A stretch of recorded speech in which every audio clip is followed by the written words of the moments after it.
à tous. Alors tout d'abord, on aimerait remercier tous les vidéo-auditeurs qui nous suivent depuis pratiquement maintenant un an.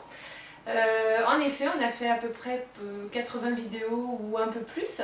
Et je tenais donc à remercier toutes ces personnes qui nous suivent et surtout qui nous commentent en dessous des vidéos et nous félicitent. Et donc du coup, on va dire que ça nous fait plaisir parce que du coup ça met en valeur le travail qu'on met dans ce sens et que en fait on a vraiment l'impression de donner et de recevoir autant. Voilà, donc on va passer au thème d'aujourd'hui qui est sortir de l'astral et la porte du cœur. Alors en effet c'est un thème qui est abordé en psy-éso, que je connais depuis que j'étudie la psy-éso, mais j'aimerais approfondir ce thème et en savoir un peu plus à ce sujet, parce qu'on peut savoir dans ce domaine-là où en est l'évolution de la personne précisément, et du coup ça peut nous amener à avoir des choses plus précises sur nous-mêmes et nous situer et évoluer dans ce sens. Oui, la porte du cœur, sortir de l'astral. En fait, il faut savoir, selon la psy-éso, selon cet enseignement qui est très vieux, qui a ses origines il y a 6000 ans de ça à peu près, dans l'enseignement des Siddhas, dans l'enseignement de la voie de la Siddha, avant même qu'il y ait des écrits, il y avait déjà, on va dire, des gens qui enseignaient, qui transmettaient de bouche à oreille, et quelques écrits qui avaient, donc l'ancien sanskrit, le premier sanskrit, le sanskrit originel.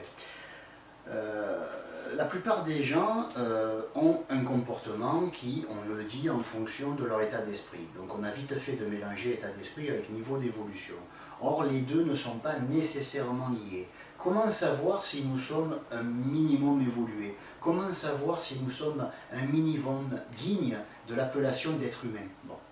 Comment savoir se situer soi? Et bien sûr, la question n'est pas de se comparer pour savoir qui c'est qui est la plus longue et la plus grosse d'évolution, mais l'idée c'est de savoir avec qui nous devons nous grouper. Parce que contrairement à la légende, le fait de vivre en communauté avec des gens qui nous complémentarisent, ça veut rien dire. L'idée de complémentarité vient du fait que les gens ont peur de s'isoler, ont peur de se retrouver seuls, ont peur, comme disent d'eux, qui se sont refermés sur eux. Bon, généralement, il y a nos amis, la famille qui ont vite fait de nous casser, si jamais on fait mine, de partir un petit peu vivre de notre vie de notre côté. Bon, je pense que chacun a connu cette situation qui n'est pas agréable du tout. Un membre de famille qui dit oh, on ne te voit plus, qu'est-ce qui se passe depuis que tu fréquentes un tel, depuis que tu étudies ça, depuis que tu es rentré dans ta secte, etc. Bon, c'est là qu'on s'aperçoit que les gens qui nous aiment, en fait, ce qu'ils aiment, c'est pas nous, mais ce qu'ils ressentent tandis qu'ils sont avec nous. Bon, c'est humain. Moi aussi, quand j'aime les gens, je confonds un petit peu les aimer et aimer ce que je ressens tandis que je les côtoie. C'est humain. Mais ce qui est encore plus humain, c'est de s'en rendre compte et de le savoir et d'en tenir compte. Bon. Donc, quand une personne que je côtoie, que je connais, fait mine de vivre sa vie de son côté. Par exemple, on peut avoir un ami, je me rappelle quand on était jeune, on allait en boîte de nuit, on avait quoi, 16 ans, 17 ans, on allait en boîte de nuit et des fois on avait on était un groupe de collègues et de mois en mois on voyait ce groupe se réduire. Pourquoi? Parce que en allant en boîte, le copain tel, Jacques, trouvait une petite gamine, donc pouf, il partait avec, on le voyait plus, on ne sait pas ce qu'il faisait, mais on se doutait qu'il jouait pas aux cartes. Après, le week-end d'après c'était Henri, après c'était Jacques, après c'était Paul, après c'était Pierre, et à la fin on se retrouve toujours à 2 ou 3 pingouins alors qu'on était toute une bande au départ. Qu'est-ce qui s'est passé? Il s'est passé que chacun a été forcé par la vie de penser à lui. Parce que l'être humain ne pense pas à lui.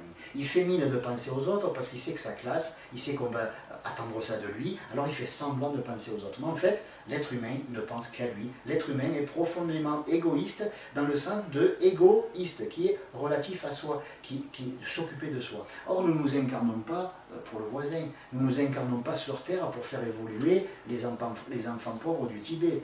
Si c'était possible, ça serait bien, mais ce n'est pas le cas, on ne peut pas. On ne peut pas s'incarner pour les autres, on ne peut pas s'incarner à la place des autres, et quand nous nous incarnons, c'est pour nous. Donc si dès le départ, le mot est donné pour soi, et non pas pour le petit mot égoïste, mais pour soi. Alors tout ce que nous faisons et qui est relatif à soi est tout à fait légitime et légal, je dirais. Bon. Maintenant, nous voyons autour de nous des gens qui parlent de spiritualité. La spiritualité ceci, la spiritualité cela, et l'amour, et la compassion, et blabla. Bon. Maintenant, moi j'ai envie de poser la question à ces gens-là, pourquoi vous ne faites que parler d'amour? Pourquoi vous ne faites que parler de compassion? Ça vous travaille ou pas? Ben oui, ça les travaille. Moi, des fois, je parle d'argent. Pourquoi? Ben, c'est pas parce que j'en ai de partout, c'est que justement j'en manque. Alors je ne m'occupe que de ce dont je manque. Je parle d'argent quand j'en ai pas. Et ma foi, si je manquais d'amour, ben, je ferais qu'en parler. Donc ce que je veux dire, c'est que ce qui est très important, c'est de savoir qu'un être humain, tant qu'il n'a pas franchi ce qu'on appelle en psyéso la porte du cœur, ou la porte des zones, appelez ça comme vous voulez, tant qu'il n'a pas franchi la porte du cœur, c'est une zone qui est psycho-énergétique et qui se situe le long de la ligne du sternum. Nous avons une espèce de membrane ici qu'on appelle, je ne sais plus son nom d'ailleurs, une membrane qui permet de respirer et qui sépare, on va dire, tout le bas du corps avec le haut. Le diaphragme, voilà. Donc ce diaphragme qui est là, c'est ça la ligne médiane, la séparation entre une personne qui est évoluée et une personne qui n'est pas évoluée. Tant que nous sommes en dessous de ce diaphragme, tant que nous vivons et réagissons et pensons à partir de notre plexus solaire, nous sommes sous l'égide et l'emprise, je dirais, de l'intellect, et on sait que l'intellect, du moins en psyéso, c'est ce que nous enseignons, l'intellect a deux polarités, il est fait de l'ego et du moi idéalisé. L'ego, c'est la somme de toutes nos souffrances, je ne suis pas assez ceci, je ne suis pas assez cela, je ne suis pas beau, je suis trop gros, je suis trop maigre, etc. Et le moi idéalisé, c'est l'inverse, je vais prouver que je ne suis pas trop gros, je vais prouver que je ne suis pas si con que ça, je vais prouver, donc voilà. Un, il est dans je me casse tout seul, et après je crois que c'est les autres, et l'autre c'est je vais montrer que dans la vie je me fais tout seul. Voilà, c'est une exagération, c'est l'orgueil. Voilà. On parle souvent d'ego en guise d'orgueil, mais en fait l'orgueil c'est le moi idéalisé, toujours. L'orgueil apparaît dès l'instant où la personne est en souffrance parce qu'elle réalise qu'elle n'est pas aussi bien que ce qu'elle voudrait. Alors, si ce qu'elle veut et ce qu'elle est en réalité ne correspond pas, elle se crée un moi de procuration. Et ce moi de procuration s'appelle le moi idéalisé. Autrement dit, un moi idéal, c'est-à-dire un moi qu'on aimerait incarner. Et bien entendu, tant qu'à faire, si on est trop petit, trop gros, trop maigre, trop ceci, trop cela, on va passer d'une extrémité à l'autre, on ne sera plus quelqu'un qui fait 1m40, mais on sera un géant de 1m98, tant qu'à faire. Puis on sera plus moche, mais on sera blond aux yeux bleus, et on sera magnifique, et les femmes en nous voyant tomberont évanouies. Bon. Ce que je veux dire, c'est que le propre du moi idéalisé, c'est d'exagérer. D'où l'orgueil. L'orgueil, c'est quelque chose qui existe, mais qui est exagéré.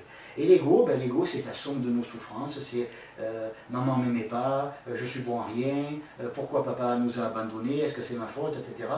Voilà, je ne dis pas que ça c'est terrible, parce que je ne dis pas que c'est quelque chose de mauvais, c'est quelque chose qui nous fait du mal, c'est différent. Ça ne rend pas quelqu'un de mauvais parce qu'il a été abandonné par ses parents et qu'il est en quête d'amour. Mais il faut savoir que cette personne-là, si elle ne fait pas gaffe, si elle ne réalise pas qu'elle est en quête d'amour, elle peut se transformer en un casse-bonbon de première. Quelqu'un qui va demander aux autres de compenser des années de carence en amour. Or, ces pauvres personnes, autres, elles aussi, peut-être qu'elles ont été en carence d'amour, et la plus belle femme du monde ne peut donner que ce qu'elle a. Donc, comment on arrive à comprendre, à savoir si on est en dessous, si on est au niveau du plexus solaire, comme l'étaient les Atlantes il y a 12 000 ans, est-ce qu'un être est évolué ou est-ce qu'il n'y est pas? S'il est évolué, il a passé la barrière du diaphragme, mais il est passé au-dessus et il est dans le cœur. On verra après ce que ça veut dire, c'est pas du tout ce qu'on croit. Si la personne n'est pas évoluée, encore une fois, ce n'est pas péjoratif. C'est comme si je disais, ce poisson, il est mort. Je ne l'insulte pas, il est mort, voilà. Et si ce poisson, il est beau, qu'il est vivant, il est beau, il est vivant, je ne le flatte pas. Si j'énonce des faits, je ne critique pas, je ne flatte pas. Il ne faut pas tout faire passer par l'émotionnel. Or, il y a des gens, et je pense que les vidéo-auditeurs seront d'accord et en reconnaîtront quelques-uns au passage, il y a des gens que quand on leur parle, ils piquent la mouche. Ils se vexent, ils font des bombes, c'est comme s'ils étaient montés sur ressort, si on leur piquait le cul, il ne ferait pas un bombe plus grand que ça. Qu'est-ce qui se passe? Il se passe que tout ce qu'ils reçoivent, ils le reçoivent à partir de l'ego. L'ego qui est en souffrance, encore une fois, et non pas l'ego orgueil. Donc ils le reçoivent à partir de l'ego, et ils ont l'impression que quand on leur demande de l'heure, on les accuse d'avoir oublié la montre à la maison. Alors qu'en fait, on leur demande de l'heure, comment tu sais que j'ai oublié la montre à la maison? Et toi, est-ce que tu es parfait? Tu n'oublies pas aussi? Vous dites, waouh, qu'est-ce qui se passe? Mais il se passe que cette personne, elle est là. Sa conscience, elle est polarisée au niveau du chakra numéro 3, qui est le chakra solaire, ou si vous voulez, qui est le plexus solaire. D'ailleurs, ces gens-là, quand ils sont contrariés, ils sentent qu'ici, ça coince. Oui. Ils sentent que ça ne va pas, etc. Bon. Ce sont des gens qui sont gérés par leurs émotions. Ça ne fait pas d'eux des gens qui sont de moindre capacité ou de moindre qualité. Ça fait simplement des gens qui n'ont pas pris sur eux de se nettoyer, de virer toute cette crasse qu'ils ont accumulée. Peut-être que papa et maman les ont pas assez aimés. Ok, Bah, c'était la faute de papa et maman, s'ils veulent. Mais est-ce qu'eux, ils vont commencer à s'aimer?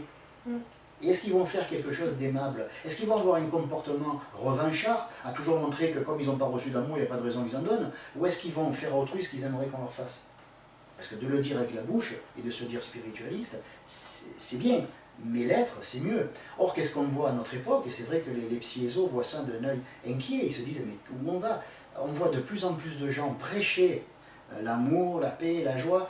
J'ai envie de dire, waouh, mais si on en est encore là, c'est qu'on a vraiment régressé. On ne m'a pas mis au courant que nous avons tous régressé d'un coup.